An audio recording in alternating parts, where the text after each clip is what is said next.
Hey everyone! On the Welver channel today, I'll show you how to download Bluetooth drivers on a Windows 10 laptop.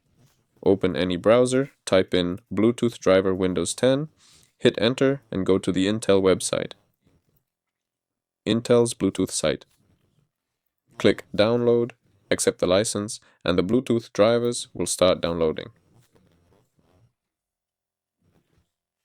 Click download and open the exe file that was downloaded. Click yes.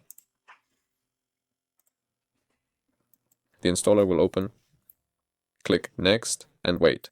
Same thing. Click next, accept the terms, next, select complete here, and click install. There we go. After installation, you can now enable Bluetooth. Hey, if you have a working Bluetooth adapter, everything should work fine. This was Welver. Like the video and subscribe to the channel. Wishing you all the best, good luck, and goodbye.